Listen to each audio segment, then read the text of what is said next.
This is from the first chapter of the first letter to the Corinthians, verses 19 and 20. For it is written, I will destroy the wisdom of the wise, the intelligence of the intelligent I will frustrate. Where is the wise person? Where is the teacher of the law? Where is the philosopher of this age? Has not God made foolish the wisdom of the world?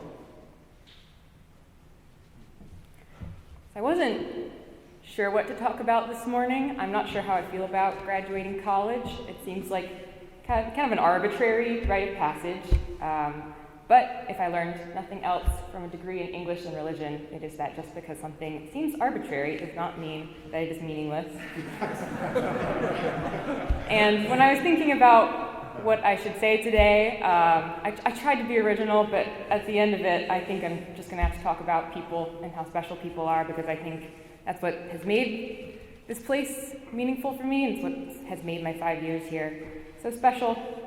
I know a lot of very, very cool people who are graduating this spring, who I have seen over the last years here present research to the United Nations and produce and perform wholly original musicals and patent medical procedures. I've seen seniors in this class care for each other among deep, deep experiences of loss. Some of them dance and paint and sing and write books and poetry and run marathons and hike very, very long distances, and they speak lots of languages, and they build these little robots that do little robot things and discover asteroids, and some of them do something called quantum computing. Some of them, not all, can do long division. And I also am feeling really grateful at this juncture in my life for all of the cool people I know who are not college seniors, who also do apparently impossible things, like working exhausting jobs and raising children and being a good person in a difficult world. And I just look around me and I see a lot of people doing a lot of things with care and passion and commitment. A lot of people trying to be good to each other. A lot of things that I think are probably miracles. This year my grandma learned how to use an iPad. When she was born, FDR was president. Imagine trying to explain an iPad to Franklin Delano Roosevelt. You couldn't, he would be too confused. And so at the end of the day, how I'm thinking about what it means to graduate is maybe the lesson that you can take away from almost any juncture of life, which is that the world is both better and worse than we think it is. And at the end of the day, we just have to commit to loving each other and following through on that commitment and not wasting any more time writing or thinking about it and just get down to business. But I figured, by way of thinking through this a bit more today, that I would just do what has served me well throughout the entirety of my academic career and subject you guys to some rambling nonsense that I wrote at about 3 o'clock in the morning. I work as an overnight supervisor at Y2Y, the youth shelter across the street in the basement of the church, our neighbors over there.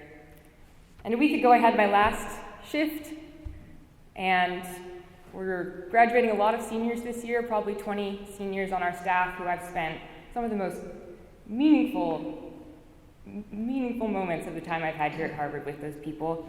And so depending on your perspective, either very, very late Friday night or very, very late Saturday morning of last week, or very, very early Saturday morning of last week, I was on shift. I was sitting out in the space. We turn all the lights off at night, and if you've never been there before, it's this kind of enormous basement room with tall ceilings.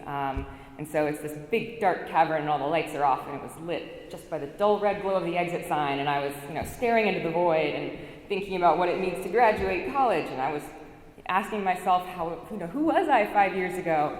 How have we all changed? How are these relationships that we've all built going to change now that we're moving out into the world? Who am I going to lose touch with? Who have I already spoken to for the last time, not knowing that that was the last time I would be with them? And then I thought, I bet I can make a joke out of this. Because at Y2Y we do something called shift notes, where at the end of every shift we send out a little form that is emailed to everybody on staff summarizing just how the shift went.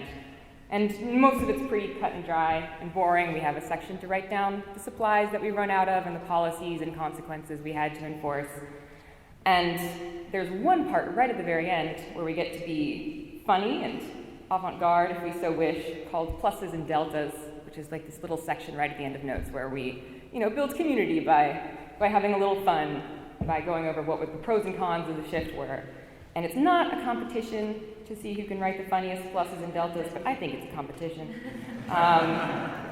And normally it's just something like shift plus, guests enjoyed dinner, shift delta, someone peed in the trash can again, frowny face. And so I had my moment of existential angst there last week, thinking about my last shift with these people I loved as a member of the undergrad community. And I decided to get a head start on writing our shift deltas and pluses. And I was trying to be funny and self-parodic. And then I looked at it later and I was like, darn, I think I actually meant this, which is embarrassing. But I thought I would just read those to you guys today. Shift delta. All things must come to an end. We can never be in the present moment what we were in the past, or be in the future what we are in the present. Life is a chaotic and bewildering journey through a world whose only constant is change. Shift plus. Life's constant change is as hopeful as it is terrifying.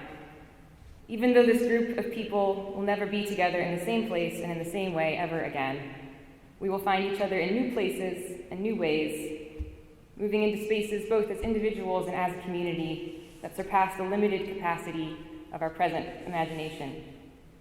The inevitable difficulties and failures of the future cannot change the joy of what we have already accomplished together, nor is the future condemned only to relive the patterns established by the past.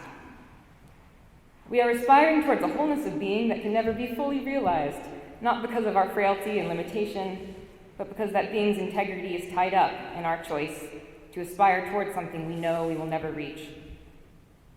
The certainty of change is also the certainty that every moment carries the possibility of making ourselves anew.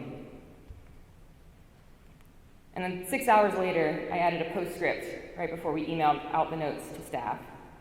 I'm not really sure what a prayer is, but I'm pretty sure this is a prayer. And I wrote, shift plus number 2.